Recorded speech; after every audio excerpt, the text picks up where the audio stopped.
massive gold lead in the, gets it in the early game in their terms on their home turf.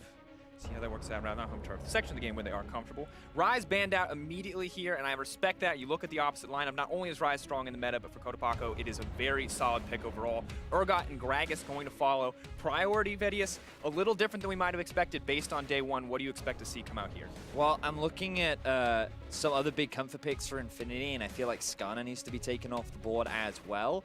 Interestingly, they're going to take Arce off the Alistar. He has played a lot of things like the Rakan and the Braum.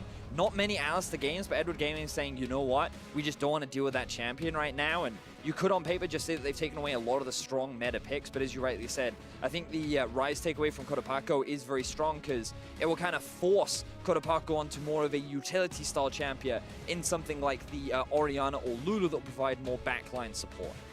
Interesting, though, the Kai'Sa going to be the lock-in iBoy with an incredible amount of games of this champion. Really reliable as a carry threat for the EDG lineup.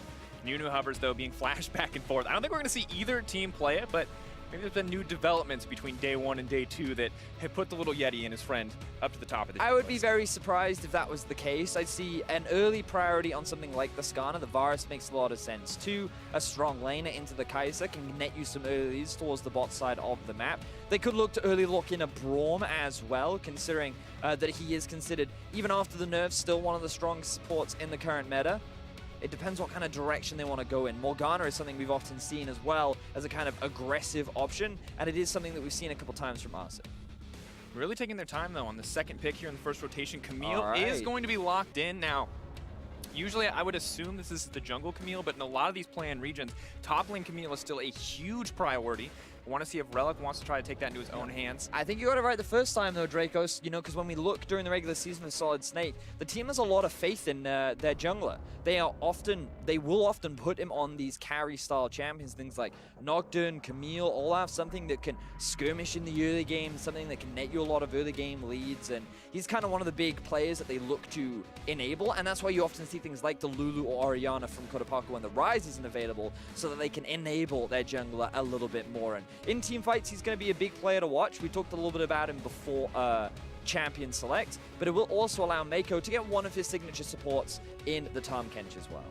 Of course, that much more difficult to kill iBoy as the game progresses, and a little bit more difficult to play Camille. So teamfight's going to be a lot more difficult with that champion up and available, given over to Mako in the end, and LeBlanc now for Scout. Cotopaxi, you said, hey, maybe a defensive choice. Well, seems like you might need to take one up against a champion like I'd love to see a Galio right now. I know it's not something that he often plays, but I think it would fit perfectly into the comp. Unfortunately, he's going to stick with the standard Lulu. I think that in terms of the matchup, it will give LeBlanc a lot of pressure, and once Lulu hits level 6, sure, she can be difficult to kill, but she is very squishy at early levels, and Scout will have a lot of control in that lane, and it will set him up nicely to be a threatening split pusher later on into the game, which, to be honest, I feel is one of his strongest attributes as a player. In a side lane, this guy is devastating. Mechanically, he's very solid. He has a good awareness of where to move around the map, and I think LeBlanc is a perfect champion for him. Then the question becomes, how do Infinity respond to this? Well, so far in the second pick phase, they're just taking away some of these stronger junglers. Clear Love, of course, pretty comfortable on Skarner, and is back in that Skarner meta. The Braum, though, going to get denied and taken away. The other really strong tank bottom side limited and taken off the board. Now what are Infinity going to go for? Could we see a Lulu flex, Vedius? Is it possible? We could. It's not something that they've played during their regular season. Morgana is another option. Shen is another one too. If they're feeling ambitious, they could go for the Pike. I mean, they already have a decent amount of damage with the Camille and the Varus. You're expecting a tanky kind of top laner, but maybe if they're feeling confident, they really want to play towards bot side of the map, then that is an option for them. But for now, Infinity are just continuing to take away these junglers, limit the number of options that Clearlove has at his disposal. And he is the wild card here, so it makes a decent amount of sense. You haven't got as much of a sample size on what Clearlove is going to bust out here, as he played on the starting lineup in a bit of time. Now picking what appears to be the support option. Will confirm that Lulu into the mid lane if they lock the Janna here. Another defensive choice, not the Pike. I kind of wanted to see the Pike, Vedius. But it's the Shen instead. Could still go top lane, but I love support Shen. The ability to go support your top laner to say, I want to get the heck out of here and help a different lane. always appeals to me. I think it also does pretty well into the Tahm Kenshin lane. You can be pretty aggressive with it. You can net yourself some pretty solid advantages. And as you rightly said, it has the global setup. You can combine it with the Camille when you're trying to set up engages.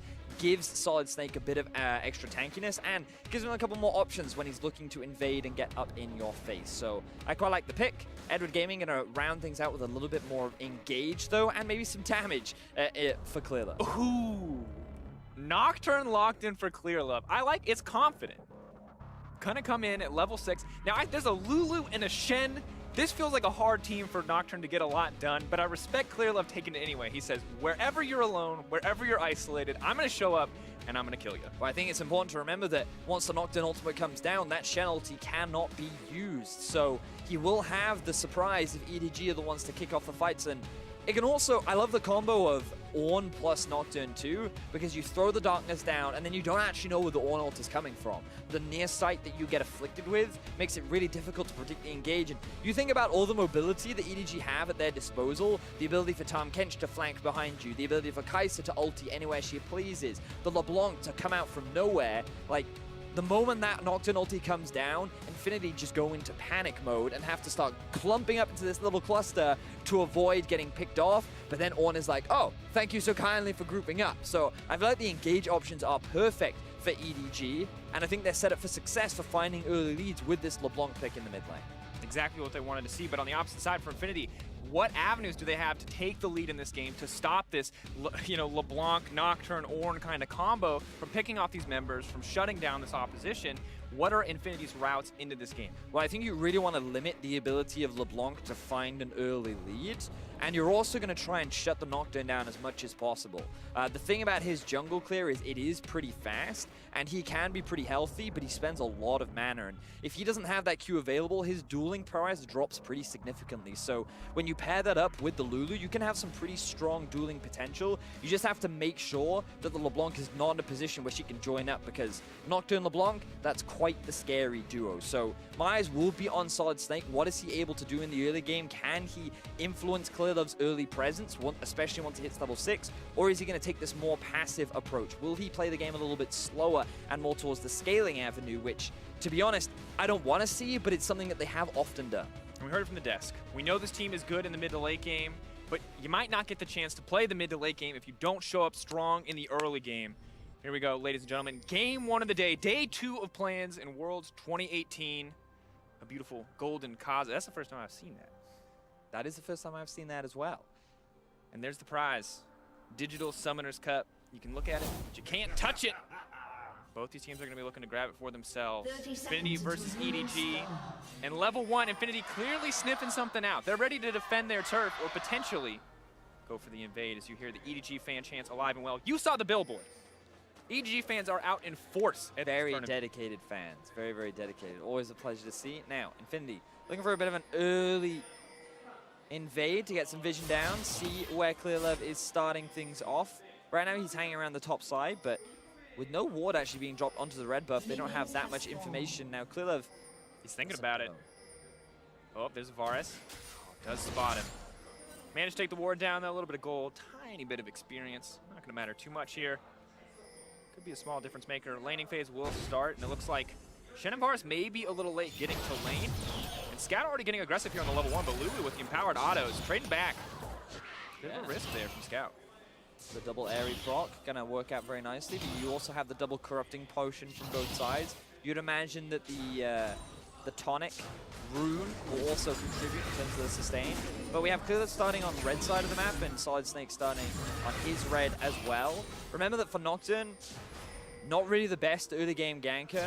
There are potential options around the mid lane against the Lulu if you're able to land the chains. But for the focus, he's just primarily going to try and get level 6 as fast as he can. And with this early pressure, you can already see Koropako building up for himself. I'd love to see Solid Snake try and use this so that maybe he can get into the enemy jungle, drop a couple wards, maybe even steal a few camps, given that in the early levels, I do give the trading advantage over towards the community. Yeah, and I'm wondering exactly what path Solid Snake wants to take here, because you can see Clearlove going for the slower clear, where you take all 3 of the bottom side camps, you get level 3, you get fast to that level 6, as you were talking about. And Solid Snake so far, moving around, taking the scuttle crabs, but not getting any real greater advantages quite yet. It's a very unique path from Solid Snake. He went from topside red into bot side scuttle, now going into topside scuttle. Remember, clear up level 3. Simply having this level advantage will allow him to win out in the trade, and Ray is coming down as well. Solid Snake's gonna have to back off here. Good use of the lane pressure there from Ray to come down to threaten. Now, ooh, Katabako's gotta get out of here. Polymorph gonna flash the safety scout, goes in for the auto, and first blood dropping for the man in the mid lane on EDG. And this is what we were talking about in draft. Lulu, very squishy in the early game, means that if LeBlanc is able to land a good rotation of spells, you can find yourself some very early kills. Scout off to a fantastic start for EDG. Absolutely the case. 21 CS to 12 already, and a first blood kill, and level disadvantage here counting against him. So Kotapako tries to go in for the last hit on the cannon. Scout reads it, able to land a full rotation of spells, gets the electrocute, gets the ignite, and finds himself his first blood of the day. Very great way to start off the We've all seen, we know that facial expression. That's the I'm leaning against LeBlanc. Oh yeah, all right, that's how that works. And Scout, of course, World's performance. You can see why people are hesitant, even when this guy looks so good recently, to give him a lot of praise, because 2-4, not the best record, but you can still see that he's winning his lanes, he's got a solid KDA, and his damage is pretty good as well.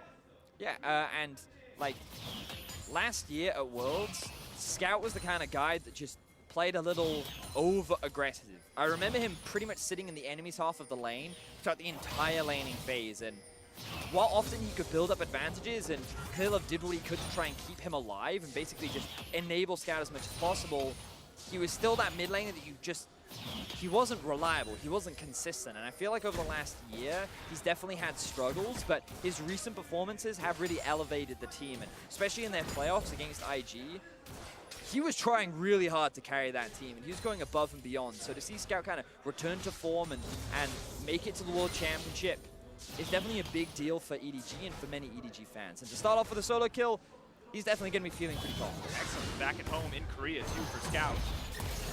On the bench for Faker for so long, and now trying to find these solo kills on the world stage. But Kotapako still trading back and forth.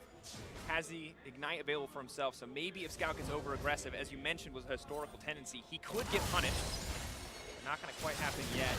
Trading on the bottom side, but iBoy's still winning that one out. Tomkat's going to bring him back. Are they going to be able to find the all-in here? Are they now Ignited, running for his life? Tries to buy a bit of time with the Spirit's Refuge, but now they're just going to look for two. iBoy, Exhausted's going to have to back off the flash forward. Tongue connects, he wants one more, can he get it? The arrow does manage to take it back. Beautiful tanking from Mako, the double dropping for EDG's bottom lane. And EDG are just crushing Infinity right now. Solo kill in the mid lane, 2v2 kill in the bot lane, and everything is going in favor of Edward Gaming. 2,000 gold lead 5 minutes into the game. They're just trying to kill people across the map. Quick level 6 all in. Right as the level 6 comes through, Scout gets aggressive. Half of Lulu's health in an instant. And Infinity, we wanted to see what they could do in the early game. They might not even get a chance. Gonna go in. Is he gonna get the Scuttle Crab too? No, Sion will take it away. Shane does manage to connect. Go's gonna follow up with the tether of his own. That's the 2 chains. Back off. Not gonna get anything else. You can tell Infinity now playing a little bit more reserved. They know they're on the back foot now in this early game. Yeah, just a bit. Infinity, the problem they have now is that you can't really afford to allow EDG to get ahead, especially on this Kai'Sa. Remember that Varus often has the advantage in the laning phase, and the fact that you're falling behind is definitely not the situation you want. Now remember, Infinity, they have a minion wave, so they're looking to go for this trade because they feel they're in the better position, but once you hit all 5 stacks from the Kai'Sa onto a target, you take a lot of damage, and meanwhile, Arcee just building up the stacks on the side of the Tahm Kench, you get gobbled up, you get dragged in, and now you're in a 2 versus 1 situation, allowing iBoy and Mako to go for this dive. And that Acer Predator replay is just a clear indicator of how iBoy likes to play the game. He doesn't care who you are, he doesn't care what you're playing. He is out here to kill people. Now, sometimes that counts against him, but today, Vedius, it is a good look. They go in for that 2v2, and he's now closer to that Rage Blade early on and already winning a lane where you might not have expected to have a lot of pressure. Yes, 2-0-0 right now for iBoy. Definitely a great position to be in, and Infinity, for them to come back, they're gonna have to make some miracle plays happen. Solid Snake is gonna have to, how do I say? I was trying to think of a Metal Gear reference. It didn't come to mind fast enough. This is the one that I've stuck with right now. As we see a little bit more aggression on the bottom side. You can see them getting zoned out, and sadly, Solid Snake, he's still in the box. He's hiding. There's been no exclamation points. No one has found him yet. But we need, Solid Snake, we need you. come out, get out of the box, shoot somebody, or in this case, jump at them with your blade legs. That's what Infinity need right now, and it's just not coming through yet. Well, he's nearly level 6. If he was looking to play around the lane, bot lane would be a good one. There are 0 summoner spells available right now. And they still have a bit of a farm advantage. He's got to be careful here. Still getting aggressive, but forced to burn out the ultimate there. Solid Snake now on the bottom side. We're going to have to see how much he can get done. And once again, this is the guy we're watching to make an impact. He's going bot lane's going mid. Lulu could now just be in trouble. I don't think there's any way out for this. The Lulu trying to get a kill back in return, but Ivoy just on a killing spree. This is a grim state of the game, Vedius. EDG are just taking absolute control from the bottom side up. Yeah, excellent use of the Tahm Kench ulti very early on into the game. EDG had the push in bot, and they could quickly rotate up towards the river. Even with the vision, it wasn't enough. And unfortunately for Cotopaxi, he was pushing a little too far up into the lane. And with the chains already landing from Scout, results in a very easy kill. So EDG now 4-0, the 3,500 gold lead. At 8 minutes. Yep. Which is pretty terrifying. And we talked about Solid Snake. He's level 6 now. Maybe he can make a play on the map, but you really need EDG to trip up a bit here in the early game. You need them to make some kind of mistake, because the Nocturne level 6 is here too. I feel like we're just going to hear him push the button. There it is. Goes in. Lulu, where are you going to go? Not a lot of options trying to run. Just silenced and eliminated. EDG are merciless. Yeah, they're not giving the Lulu a fun time. And I mean, we talked about this in draft. Like, we talked a little bit about the option of a Galio, how you need that extra bit of tankiness, but they decided to stick to comfort, and EDG, I guess they expected it. They wanted to play around it, and it all started with Scout finding that solo kill. He started off the game by getting a 1v1 against Cotopaxi, and ever since he fell slightly behind, they've just been investing resources into getting mid further and further ahead. So EDG now 5 kills to 0. Infinity starting to run out of options in terms of how they come back into this game. Absolutely are. How long before Cotopaxi can just not enter the lane phase? We see this one now. This is with the help of Nocturne. Just an insane amount of damage, Vedius. Yep. Like, there's not much you can do, right? It's just, you got to feel for the dude. Once again, this man got into Korea 2 days ago, gets on stage. Who's his first opponent? It's Scout. Like, you don't get to start with triple and kind of maybe get a warm-up here. You go straight to Scout. That is difficult. Yes, it is. That is an apt description. There's probably better adjectives I could have used, but difficult felt appropriate, Vedius. And now EDG looking good to start this run. And I think if you are an LPL fan, and there are many in the audience right now, this is how you wanted to see this one start out. You did not want to see EDG struggle in the plans whatsoever. And here in game 1, this is just dominance. Yes, and I think this kind of ties in with many of the expectations that many fans have of kind of the major regions that compete in the play-ins.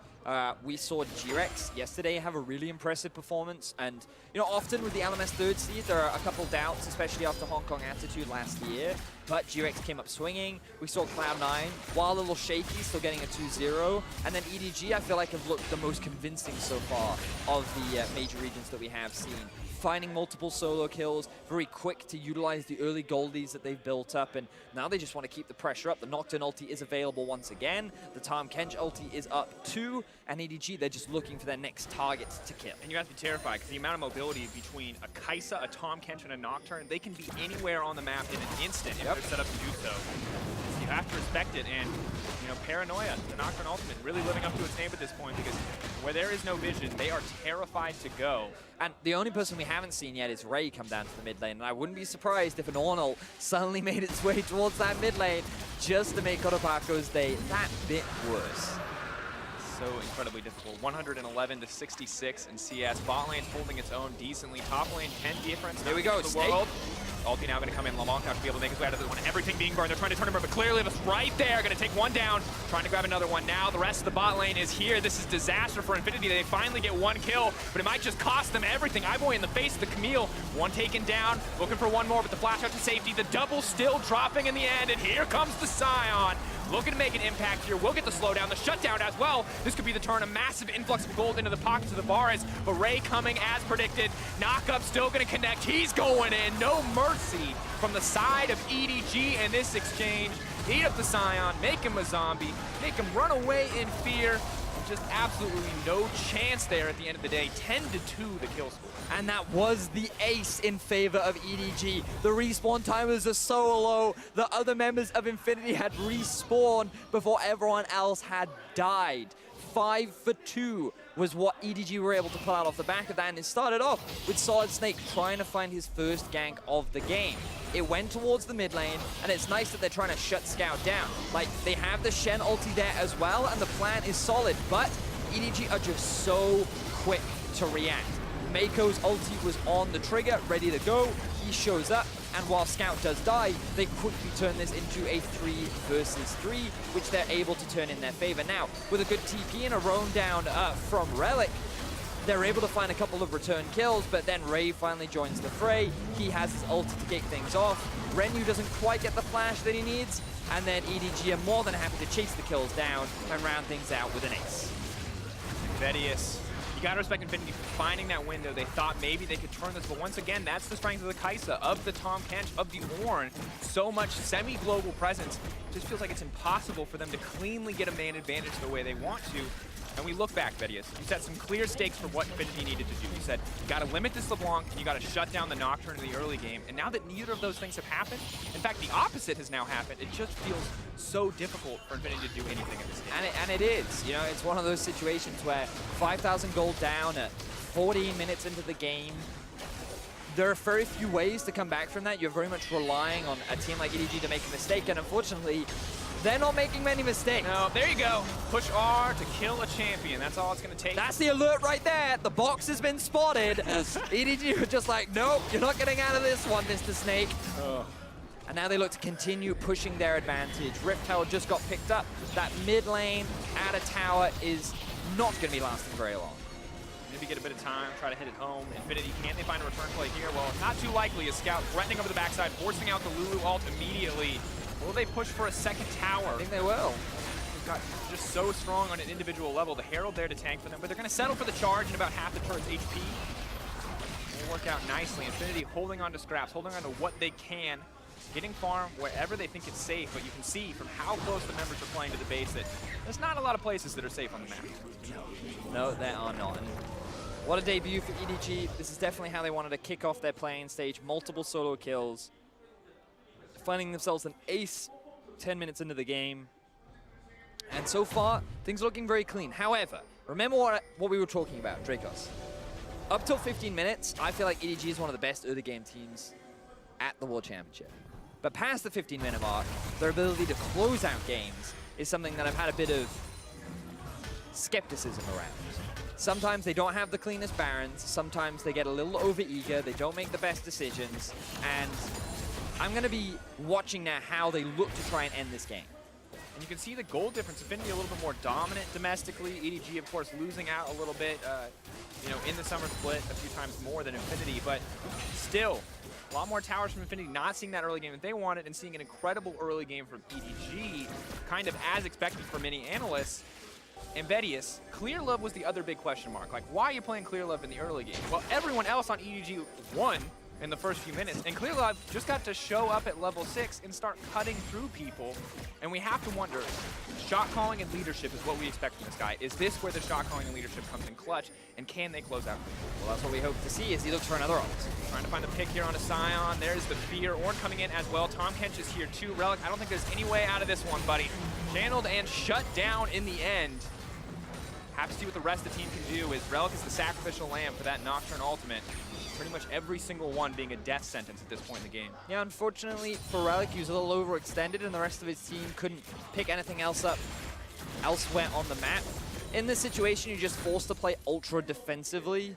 When you're 7,000 gold down, you're just relying on EDG to make a mistake. Maybe you can find a pick, and here we go. They're looking for it now. Going in on Tahm Kench, maybe not what you want. Ivoy incredibly strong here. He's going to throw out the ultimate, but Ornn is here to respond, and is going to find him right in the funnel. That's the 3-man. Lining it up, making it easy. Bars on the tree now. We'll buy a bit of time as they try to back off, but Scout now on the backside as well, cutting through that life bar. Kodapako playing with fire as well. They're managing to pull back. Infinity getting out in the end, losing only their jungler, but not getting anything back in return. Yeah, and Solid Snake, he was like, all right, let's try and find a pick. Let's try and force a fight. Unfortunately, once again, EDG is very quick to react, something that they did a lot in the LPL. I was kind of watching their gauntlet, and what I felt I saw was the team wasn't amazing at forcing proactive plays in like the mid to late game transition, but they were really good at reacting to whatever the enemy team tried to force upon them. And I feel like we're seeing it right now where Mako just seems so aware of what possible plays could happen, and he's just primed and ready to react in time. Clearlove is there as well, and you talked already about the mobility that they have. You combine that in with everything, with already their good reaction speeds, and every time you try to force a play, you immediately get punished for it. And that's why this gold is snowballing ever so more in favor of EDG. And you got to look at what Scout's doing right now. He knows that if anyone approaches this wave, he just kills them. So he just waits for the wave to crash, waits to see if there's going to be an opportunity presented by the opposition there. iBoy and Mako with absolute control of the mid lane, and Kai'Sa on that 2-item spike so early in the game. Only 18 minutes with the double AP threats, and Nocturne with a Duskblade as well. It's just, you cannot get defensive stats fast enough to survive the threats on the side of EDG. Maybe with perfect positioning and use of the ultimates, they can make something happen here, but a difficult task now for Infinity. Bit of a gamble there to contest the Drake. Surprised the EDG showed that much respect, and I feel like they didn't need to. I guess they were waiting for the Scout to just push out mid, have someone from Infinity catch the wave, and now they have their eyes set on the bot lane. And this is the point that he's talked about. Outer towers are up, EDG play a clean game. Tier 2s are up, it's a little more suspect. Now, the thing is, though, it's important to remember that the Baron isn't up yet. And closing the game is, you don't need the Baron, but it's often harder to do when you don't have that objective, because you're kind of forced to just push towards the towers, and all you can really do is wave clear. So EDG trying to force these tier 2s down might be a little bit harder, but with that gold lead, they could also just force a fight. Group is 5, say come fighters. They have so many engage tools that I don't think there's much that they really need to be afraid of. It just depends on how they want to approach this. Do they want to win through brute force, or do they want to try and play it a little bit more slow and calculated way? I mean, so far we've seen a lot of brute force videos. I imagine that trend might continue. I mean, so incredibly, you know, aggressive here in the early game to pull off those 2v2 kills in lane. A 6-1-2 scoreline now for iBoy, and individual members doing their best to keep up in CS, but still very stacked against them. And I think, you know, you can be honest here that this is the longest shot. They were underdogs coming in, yeah, and they are even greater underdogs after that early game. 20 minutes now, though, the Baron spawns, and EDG are so far ahead they may just be able to try to contest this one. You know, you've got 2.5 items on the majority of your carry threats. I mean, you talked about it as well, right? With the quick turnaround time, because the team unfortunately had some visa issues, and so they only arrived in Korea pretty recently, and then they're also dealing with the jet lag as well. Like, you set this up at the very beginning, which is like, they are heavy underdogs already, and to be able to find an upset would definitely be impressive and a big deal. And then EDG were just like, no, we're not going to let you. And just the individual talent from EDG coming out and really just dominating in terms of the early game. But I feel like the last 5 minutes have certainly slowed down. We haven't seen 13 more kills, which is great for Infinity. And, you know, you never know. Maybe they can get a Baron steal. Maybe they can find a pick. Yeah, unfortunately, it's one of those situations where you're kind of looking at long shots just because of how big the goal difference is. Long shots or death brush? That's the real question. Mako moves forward to check. I just don't know. I don't know if 5 members can kill Mako fast enough to stop the rest of EDG from killing their backline. I like the zoom out here from the observers. Thank you very much. Just highlighting the absolute vision control that EDG have over this topside jungle. Snake, you know, getting a little frisky. Hits him with the tactical sweep, but you don't want to go face first into that Tahm Kench. And every time a skill lands, you have to be nervous that maybe this is the one Kai'Sa follows up on, or the one that Nocturne wants to go in on. No Tahm Kench is a get-out-of-jail-free card here for some of the switchier members on the side of Infinity. That can do a little bit, but may not be enough to save them. All right, so Baron is up. Ray is pushing bot. I want to see him move up now towards mid lane, have the team push out mid, and then stop Baron. And they either get a fight or they secure the objective. One of the two. Ray, that's it. Move up through the river, group up with the rest of your team, generate a numbers advantage, have your LeBlanc throw out a bit of poke, and then start threatening this objective. Mako's just gonna walk at him. Scout flashes it. Oh, God, no, Clearlove 2! They're deleting everybody. There is no mercy, Vedius. EDG, a single moment, a decisive action. The Ornal comes out too. Shen is next on the menu. Oh, it's just not enough of the Spirit's Refuge in the end. Oh, manages to live so far. A small victory, but a victory nonetheless for Infinity, and now it's Baron potentially in the sights of EDG. Exactly the case as TomKench brings it over. Kai'Sa may just be enough damage to solo it out, given how strong she is at this point in the game. It'll be a slow and steady clear, and disaster strikes, Vedius. So I thought that they would go for the slow and calculated play. They decided brute force was the way to go. But you know, we were talking about it, right? I feel like they could just force a fight, and then Scout was like, oh, we can just force a fight because I can one-shot their AD carry. We call this strategy walk at them.